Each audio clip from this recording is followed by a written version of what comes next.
Mutiara Hikmah Official, menyingkap hikmah di balik sunnah.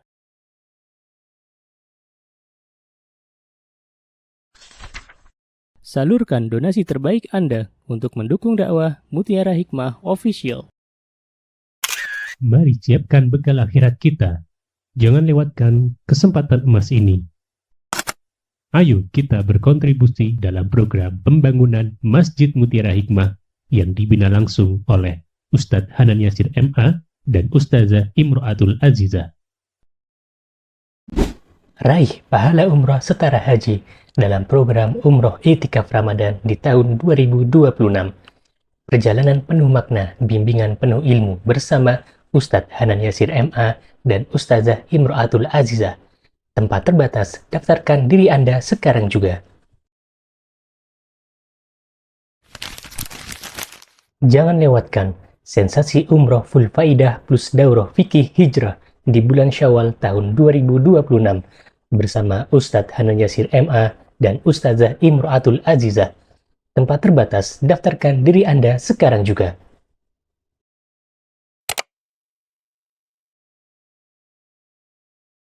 Akhwati fillah rahimani wa rahimakunallah, jamaah Majelis Taklim Aisyah yang saya cintai karena Allah.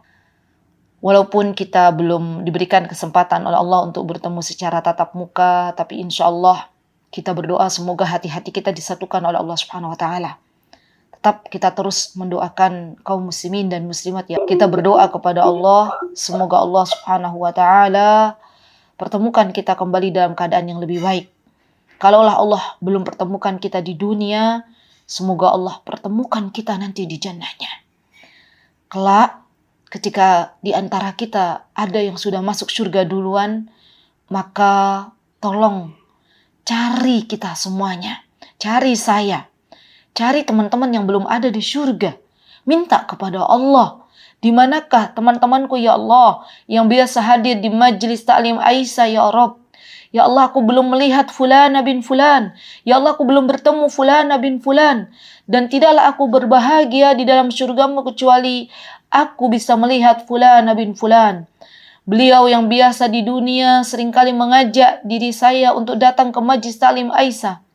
Beliau yang ketika di dunia seringkali menasehati diri saya, ya Rabb, tapi aku belum melihatnya di surgamu. Maka mintalah kepada Allah agar semua yang hadir nanti kelak dimasukkan oleh Allah Subhanahu wa Ta'ala ke dalam jannahnya, ke dalam surganya Allah Subhanahu wa Ta'ala. Dan di sanalah tempat terabadi, tempat terindah bagi kita semuanya ya akhwat. Jangan pernah kita lupakan surga. Mintalah kepada Allah Subhanahu wa Ta'ala, karena sungguh surga itu adalah tempat yang paling indah. Surga itu adalah tempat yang paling ternyaman bagi kita semuanya.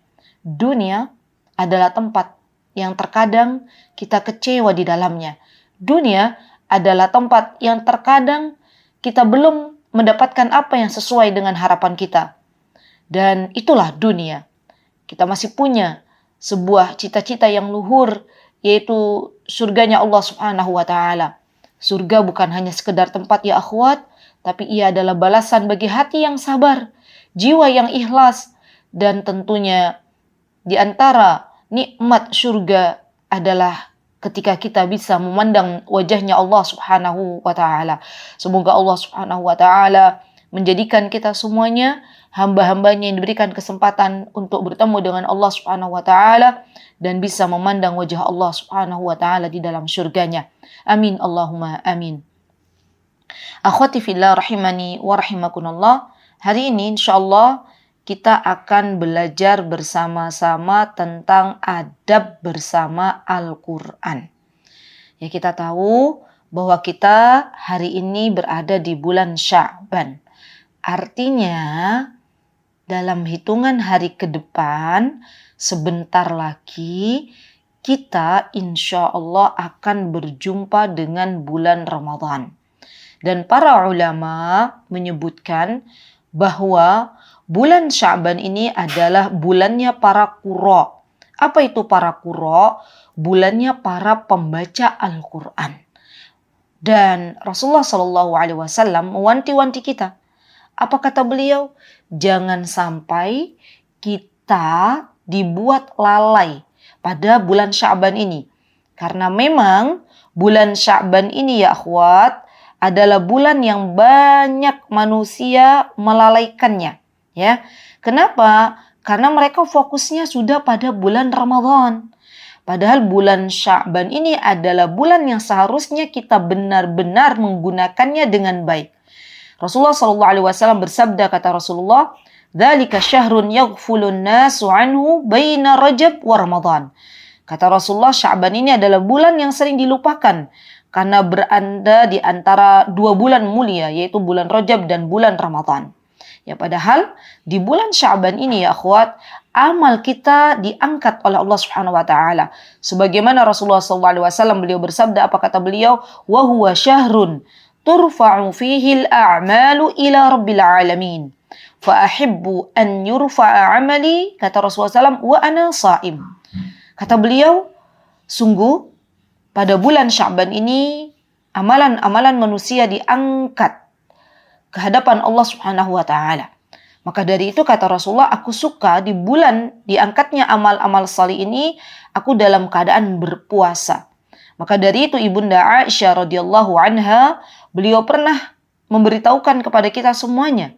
Apa kata beliau? Kata beliau, "Ma ra'aitu Rasulullah sallallahu alaihi wasallam aktsara siyaman minhu fi Sya'ban." Kata Ibunda Aisyah, tidaklah aku melihat Rasulullah sallallahu alaihi wasallam berpuasa, ya.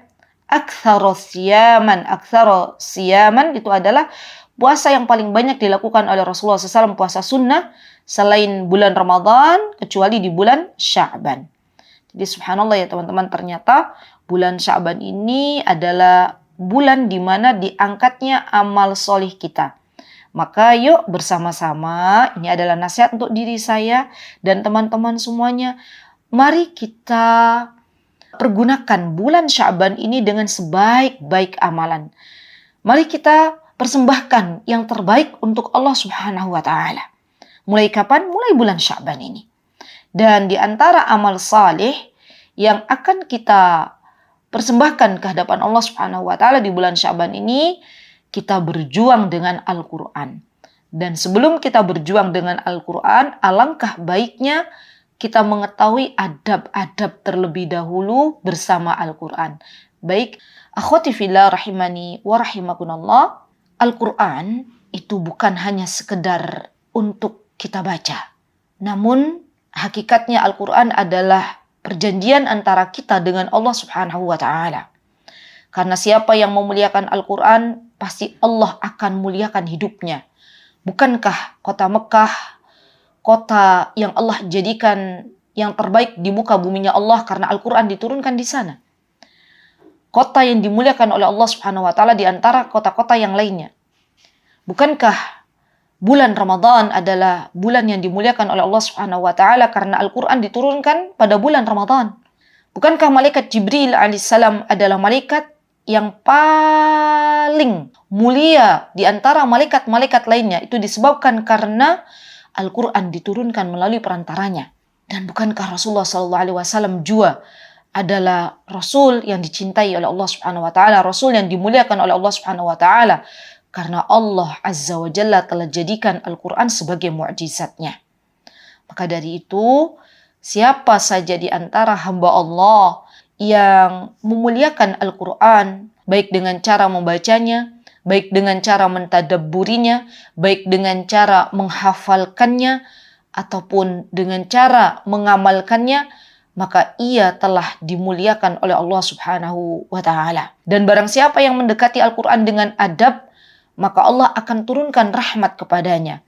Allah Subhanahu wa ta'ala berfirman dalam surat Al-Isra, ya akhwati, apa kata Allah? A'udzu billahi minasyaitonir rajim. Bismillahirrahmanirrahim.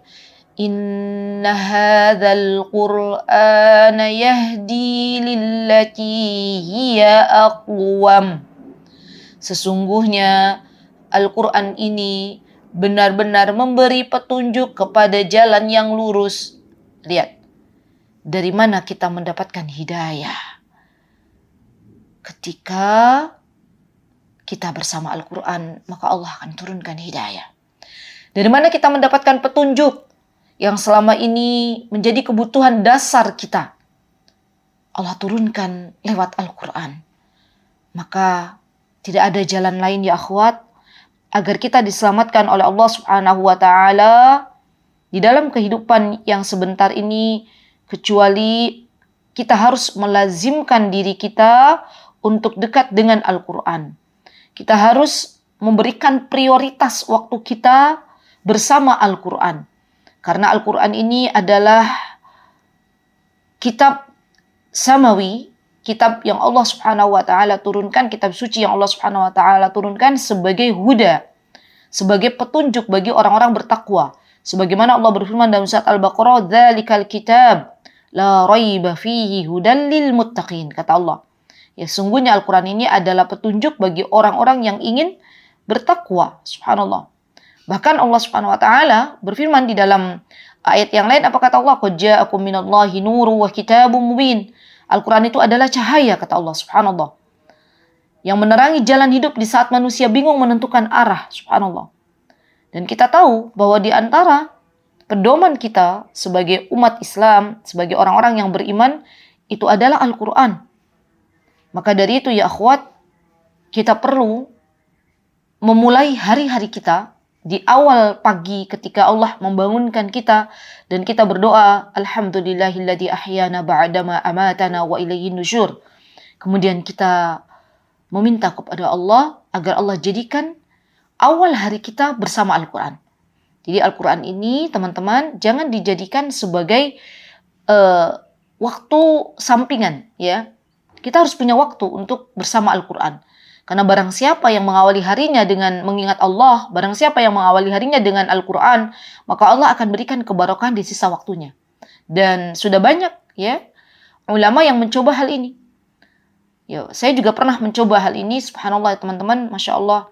Benar apa yang dikatakan oleh para ulama bahwa sesungguhnya Allah akan berikan kebarokahan di sisa harinya manakala kita mengawali hari dengan membaca Al-Quran, dengan mentadabburi ayat-ayat firman-firman yang Allah Subhanahu wa ta'ala. Baik, next Mbak. Nah, bagaimana kita menghadirkan Al-Quran dalam kehidupan kita? Apa saja langkah-langkahnya? Yang pertama, teman-teman, mari mulai kita hadirkan hati kita sebelum kita membaca Al-Quran. Karena banyak di antara kita nih, ya, atau mungkin tidak ada insya Allah di antara kita di luar sana, ya. Banyak ya. Orang-orang yang membaca Al-Quran itu hanya mengejar target.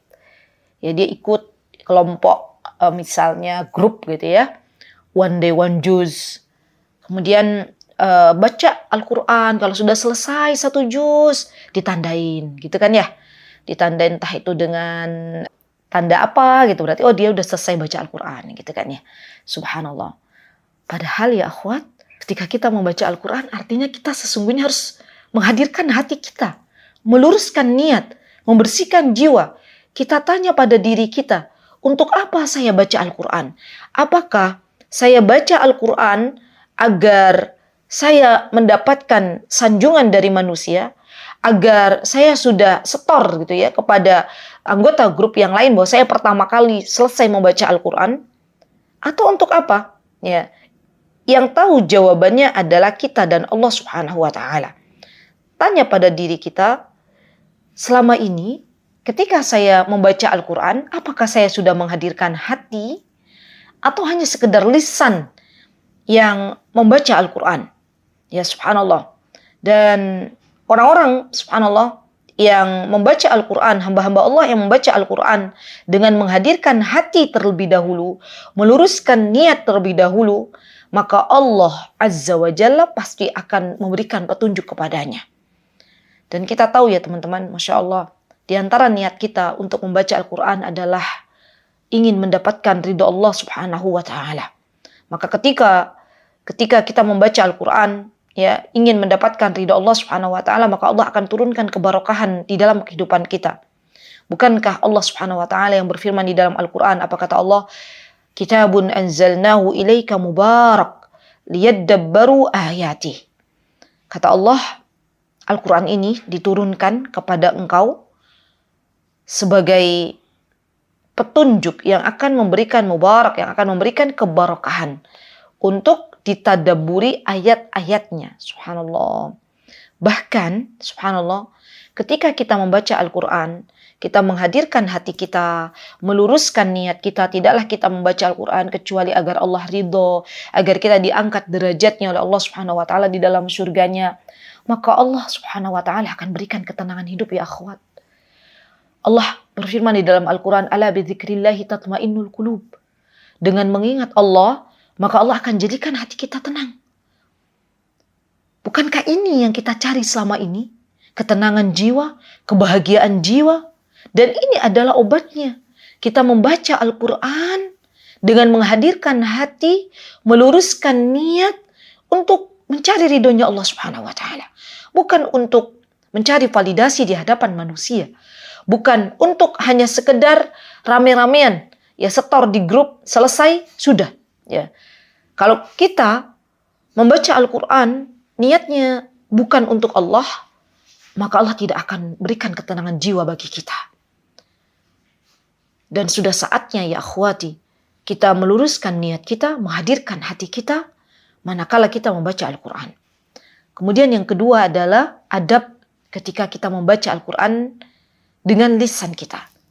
Ya, maka di antara adabnya, ya akhwat, ya, sebelum kita membaca Al-Quran dengan lisan kita, maka alangkah baiknya kita bersuci terlebih dahulu sebelum kita membaca Al-Quran.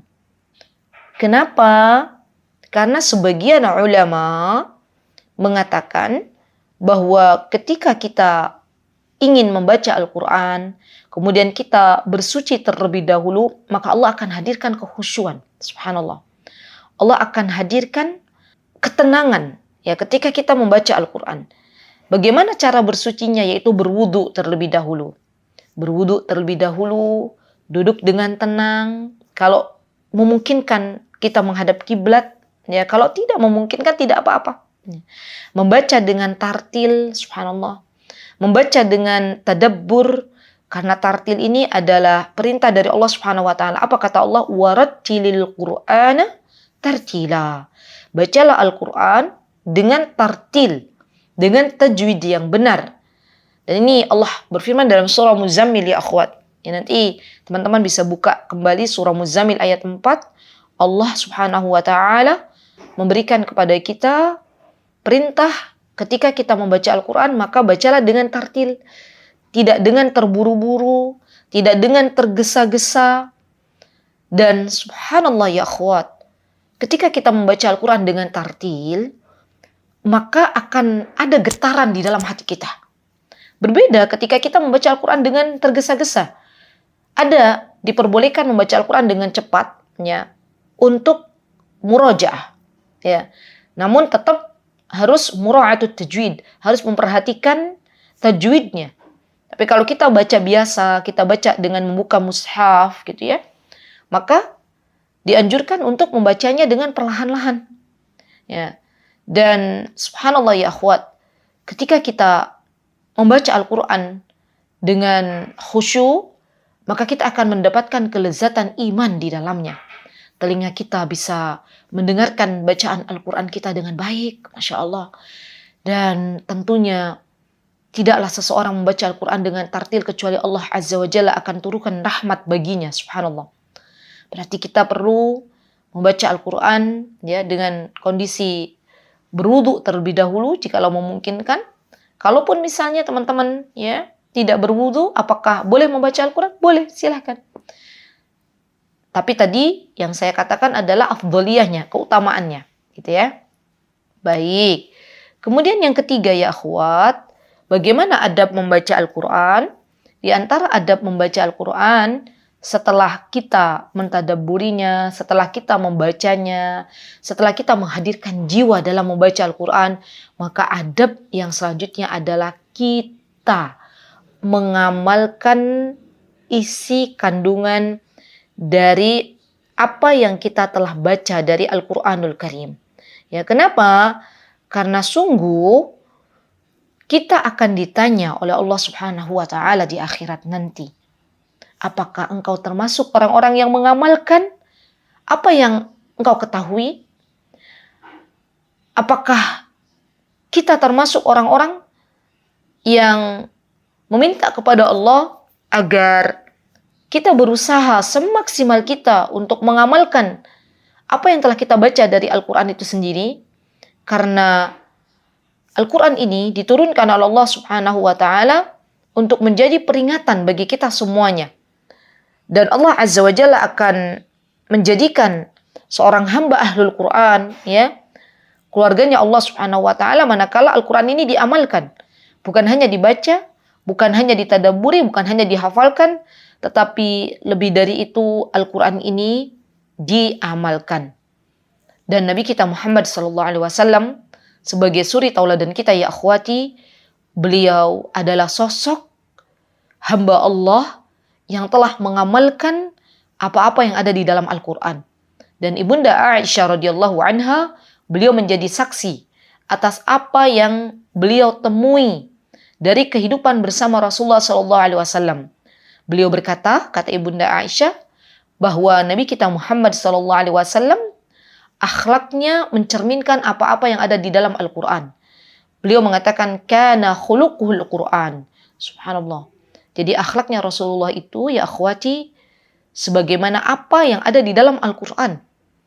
Dan subhanallah, Al-Quran ini akan membela kita pada hari kiamat nanti, akan memberikan syafaat bagi kita pada hari kiamat nanti, akan menjadi teman di dalam kubur kita, di dalam gelapnya kubur kita.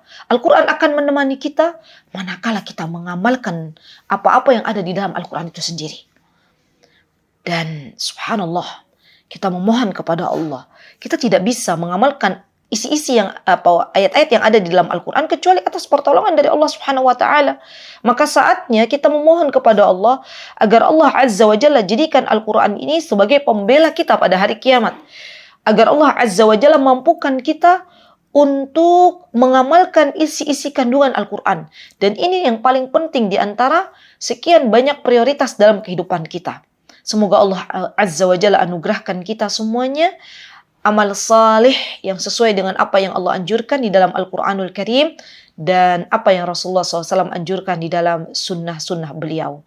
Semoga kita termasuk bagian di dalamnya dan semoga Allah Azza wa Jalla jadikan Al-Quran sebagai pemberi syafaat di hari kiamat nanti.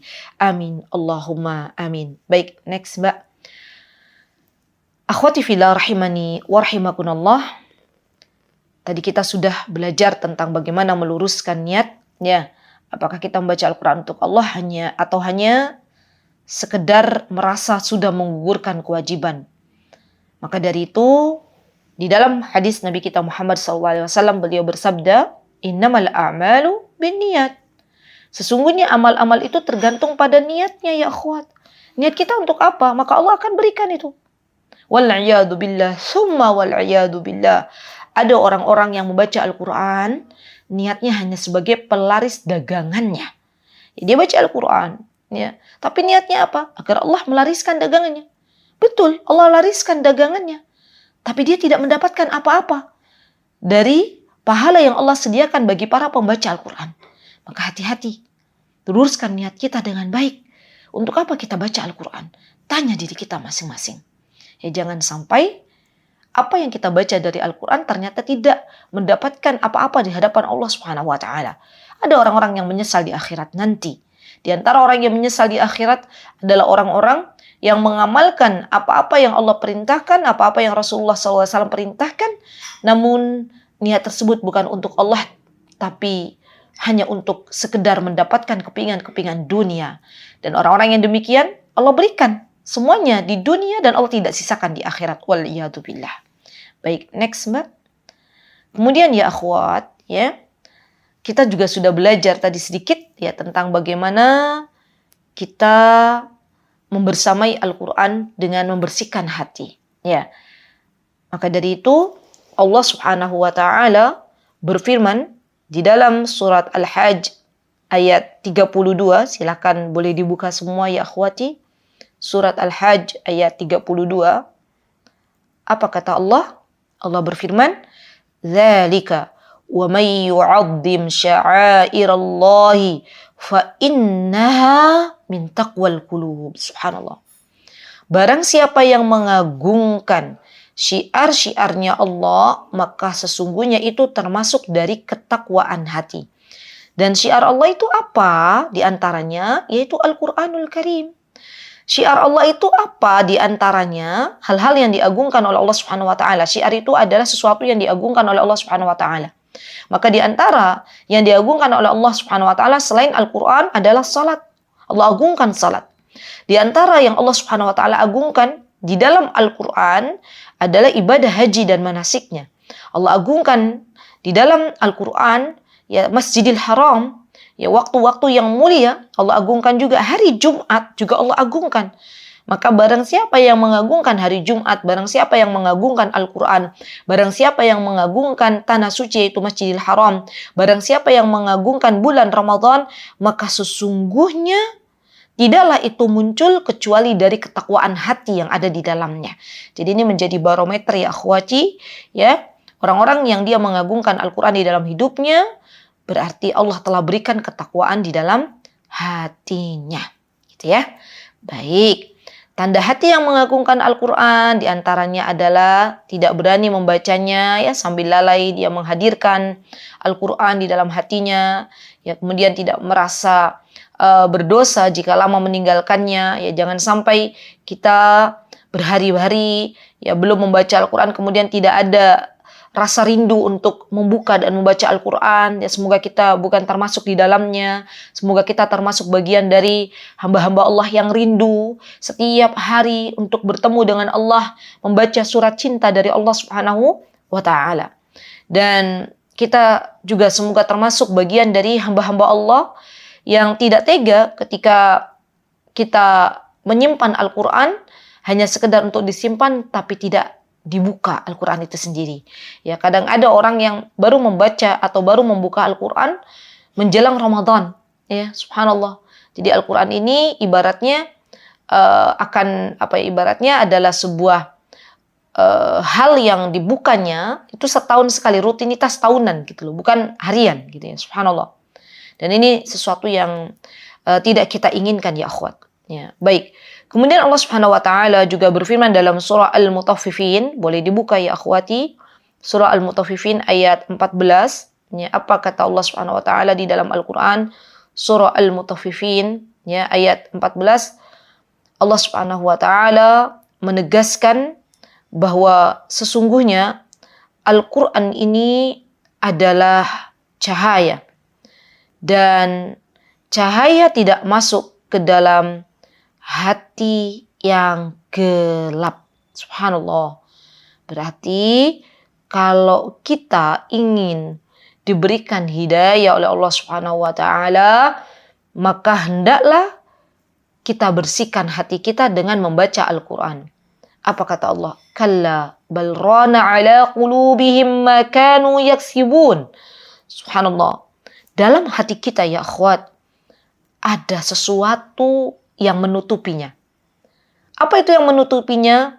Kata Allah Subhanahu wa taala, ron, kalla bal ron. Ron itu kalau ditafsirkan oleh Ibnu Katsir, ron itu ibaratnya seperti karatnya hati. Ya, penutup yang mengeras ya. Dan tidaklah sesuatu yang menutupi hati kita itu disebabkan karena dosa-dosa kita. Subhanallah. Dosa yang terus-menerus kita lakukan tanpa kita meminta ampun kepada Allah Subhanahu wa taala itu bisa menggelapkan hati kita. Bisa mematikan hati kita. Bisa menjadikan kita sulit menerima hidayah. Kita baca Al-Quran, tapi Al-Quran itu nggak nyampe ke hati kita. Kenapa? Karena ada yang menutupi hati kita. Ada yang menghalangi antara kita dengan hidayah tersebut. Yakni dosa-dosa kita. Maka mulai hari ini, yuk perbanyak kita meminta ampun kepada Allah Subhanahu wa taala. Mulai hari ini, perbanyak kita menangisi dosa-dosa kita. Bersihkan hati kita sebelum kita berjumpa dengan Ramadan.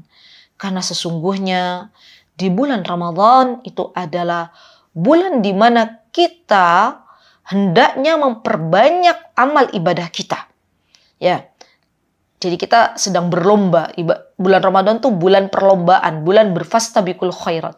Jangan sampai datang bulan Ramadan, hari-hari kita sama saja dengan hari-hari yang selain bulan Ramadan, gitu ya. Dan tidaklah seseorang diberikan kemampuan oleh Allah Subhanahu wa taala di bulan Ramadan untuk memperbanyak amal solehnya, kecuali dia diberikan hati yang bersih, hati yang lapang, hati yang tidak dipenuhi dengan tadi ron itu ya, dosa-dosa, maksiat, tidak dipenuhi dengan penutup karat. Semuanya Allah bersihkan. Caranya bagaimana? Bertaubat kepada Allah Subhanahu wa taala. Baik, next Mbak. Kemudian di antara cara kita membaca Al-Qur'an, persiapannya adalah bersuci dan berpenampilan yang pantas. Tadi kita sudah bahas ya. Next Mbak. Baik. Membaca dengan tartil ya akhwat, ya itu juga dibarengi dengan tadabbur. Jadi tartil dan tadabbur ini satu paket. Ya, tartil dan tadabbur ini satu paket. Kalau ada pertanyaan, Ustazah lebih baik mana? Membaca Al-Quran banyak tanpa tadabbur atau membaca sedikit ya dari ayat Al-Quran tapi dengan tadabbur?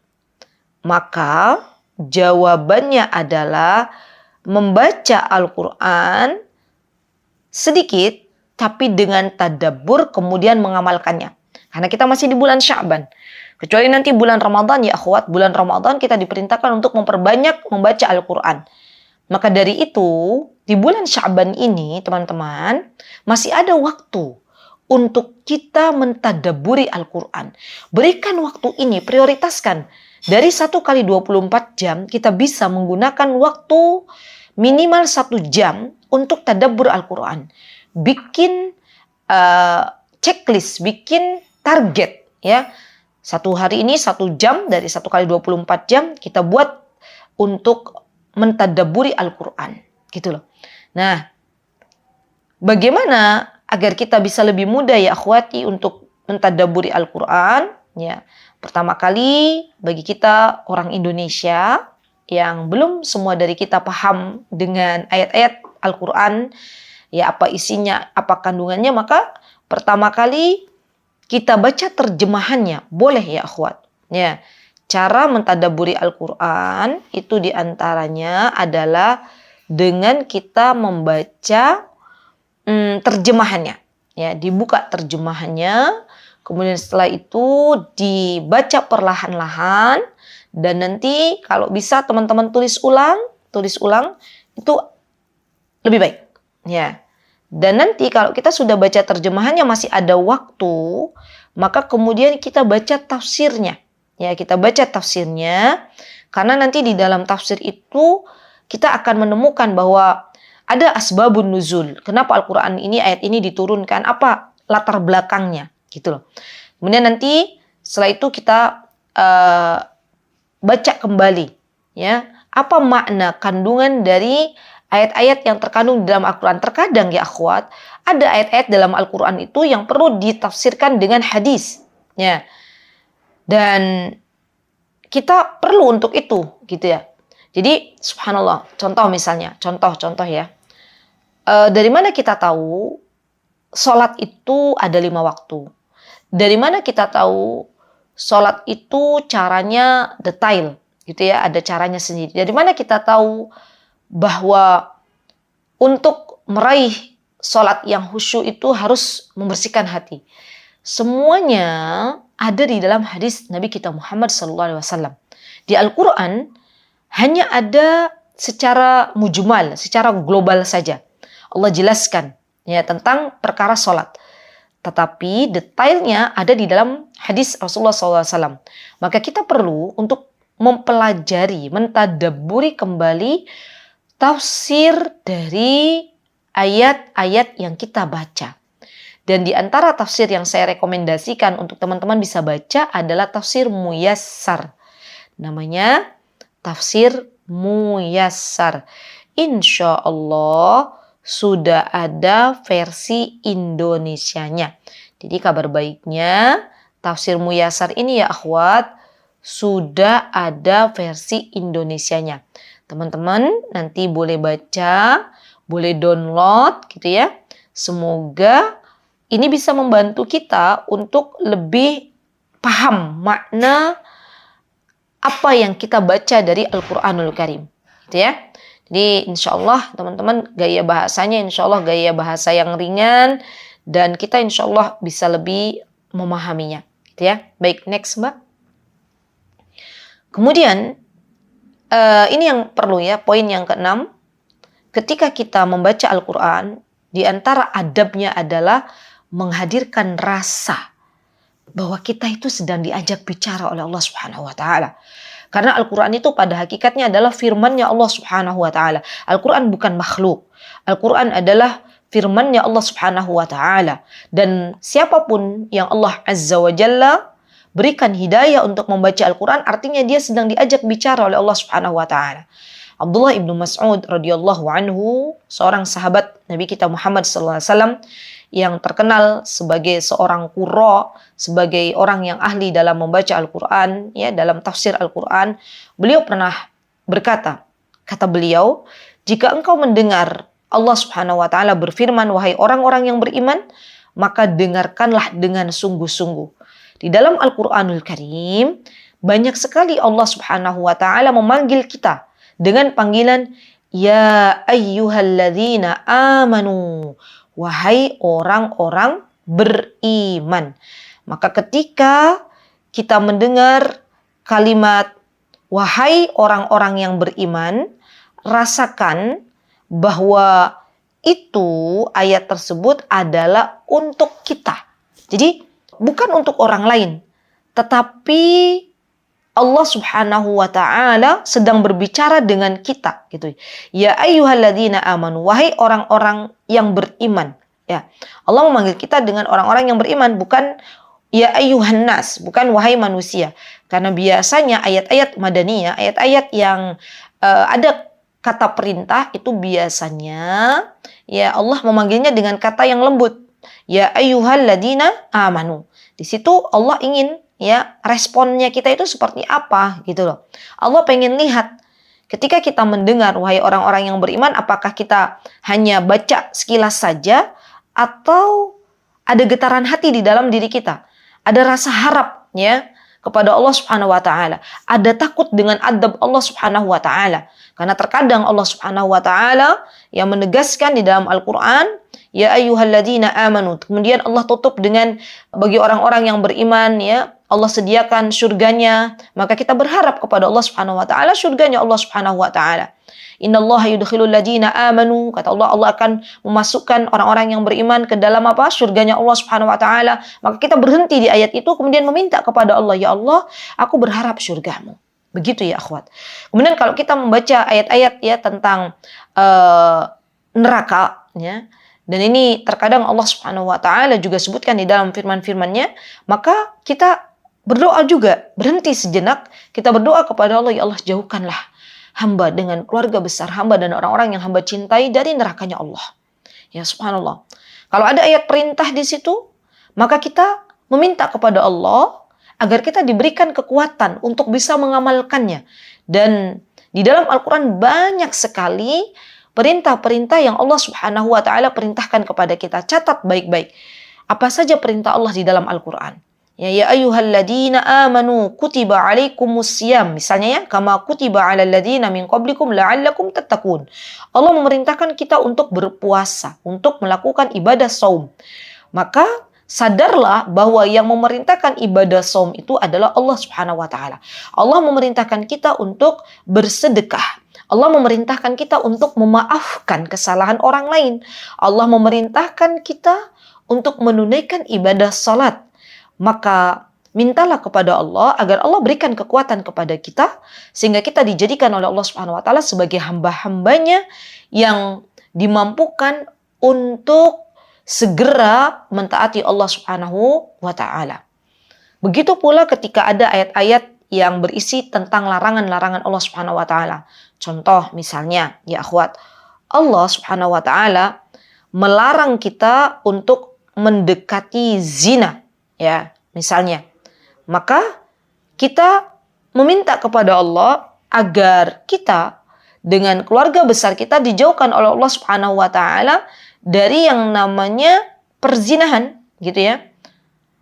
Kenapa? Karena subhanallah sekarang ya, zaman sekarang kalau kita lihat lagi ya, subhanallah banyak orang-orang yang tidak takut ya ketika misalnya menulis pesan kepada lawan jenis yang bukan mahramnya, ya. Awalnya bertanya kabar, lama-kelamaan curhat, subhanallah. Akhirnya apa? Akhirnya terjadilah banyak perselingkuhan ya akhwat. Ya, padahal itu dilarang oleh Allah Subhanahu wa taala, wala taqrabuz zina. Kata Allah, janganlah kalian mendekati zina. Allah tidak menyebutkan wala zina, janganlah kalian berzina, tapi Allah menyebutkan wala taqrabuz zina. Janganlah kalian mendekati zina.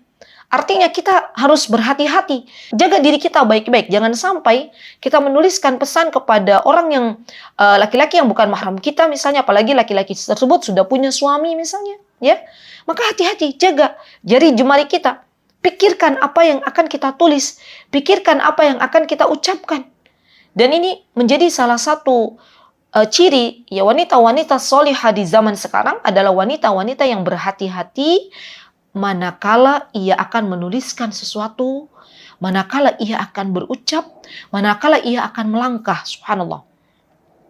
Kemudian di antara contoh, teman-teman, ayat-ayat di dalam Al-Quran yang berupa larangan, di antaranya juga, apa kata Allah? وَلَا تَقْنَطُوا مِنْ رَحْمَةِ اللَّهِ. Kata Allah, janganlah berputus asa dari rahmatnya Allah subhanahu wa ta'ala. Berarti kalau kita amalkan apa yang Allah Subhanahu wa taala jelaskan di dalam Al-Qur'an, wala taqnatu min rahmatillah, enggak ada insyaallah biidznillah taala wanita-wanita yang depresi, wanita-wanita yang punya sakit mental, insyaallah enggak ada. Kenapa? Karena dia tahu bahwa ada Allah gitu loh. Tenang, ada Allah. Allah tidak akan meninggalkannya. Dan janganlah berputus asa dari rahmat Allah Subhanahu wa taala. Ya, baik. Kemudian setelah kita berusaha untuk mentadabburinya, setelah kita berusaha untuk mengamalkannya, kemudian berusaha kita mengamalkannya, ya. Kita tadi sudah, saya tadi sudah menjelaskan tentang bagaimana akhlaknya Rasulullah Shallallahu Alaihi Wasallam, ya, yang disebutkan oleh Ibunda Aisyah radhiyallahu anha. Baik, next. Imam An-Nawawi rahimahullahu taala beliau berkata, termasuk memuliakan Al-Quran adalah menjaga adab ketika membacanya dan mengamalkan isinya. Maka di antara cara kita menjaga kehormatan Al-Quran, teman-teman jadikan Al-Quran ya bukan hanya sekedar menjadi pajangan belaka, menjadi hiasan semata, tapi jadikan Al-Quran sebagai pedoman hidup kita semuanya. Ya, jangan sampai Al-Quran itu hanya menjadi apa ya istilahnya hanya sekedar hiasan saja di rumah kita gitu loh. Jangan sampai Al-Quran itu akhirnya kita lalaikan. Kita sibuk mengejar dunia dan kita nggak punya waktu untuk Al-Quran. Padahal jelas solusi untuk berbagai macam problem yang ada dalam kehidupan kita itu ada di dalam Al-Quran. Masya Allah ya akhwat. Jadi barang siapa yang pengen dimudahkan hidupnya oleh Allah, barang siapa yang ingin diberikan solusi oleh Allah, maka mendekatlah ya kepada Allah dengan cara membaca Al-Quran dan mentadabburi Al-Quran itu sendiri. Baik, next. Kemudian menjadikan Al-Quran sebagai sahabat sepanjang hidup. Subhanallah. Baik itu di dunia ya dengan kita banyak membacanya, mentadabburinya, mengamalkannya, ataupun kita jadikan Al-Quran ini menjadi teman sahabat kita di dalam kubur, menjadi cahaya penerang bagi kita. Karena tidak ada yang bisa menemani kita kecuali amal soleh kita. Apa kata Rasulullah SAW? Kata Rasulullah SAW, idza mata ibnu Adam in qata amalu illa min thalas. Jika anak Bani Adam meninggal dunia, maka akan terputus amalannya kecuali 3. Di antaranya adalah apa? Amal soleh. Barang siapa yang banyak membaca Al-Quran di dunia, maka niscaya Al-Quran ini akan menemaninya di alam kubur. Dan kita butuh teman, ya akhwat, untuk menemani kita di alam kubur. Gitu ya. Baik, kemudian di akhirat Al-Quran tidak akan meninggalkan kita. Al-Quran akan memberikan syafaatnya kepada kita. Ya, di antara yang bisa memberikan syafaat ya di antara amal soleh adalah Al-Quran. Ya, kemudian di antara yang bisa memberikan syafaat di antara amal soleh adalah puasa, saum. Itu akan memberikan syafaat atas izin Allah Subhanahu wa taala. Maka kita memohon kepada Allah, Allahumma ja'alil Qur'ana syafi'an lana yaumal qiyamah. Ya Allah, jadikan Al-Quran ini sebagai pemberi syafaat kita pada hari kiamat biidnillahi ta'ala, atas izin Allah Subhanahu wa ta'ala. Ya, baik. Maka ya di antara penutup kita, teman-teman, adalah Kita berdoa kepada Allah, Allahumma ja'alil Qur'ana rabi'a qulubina wa dhahaba ghumumina wa humumina.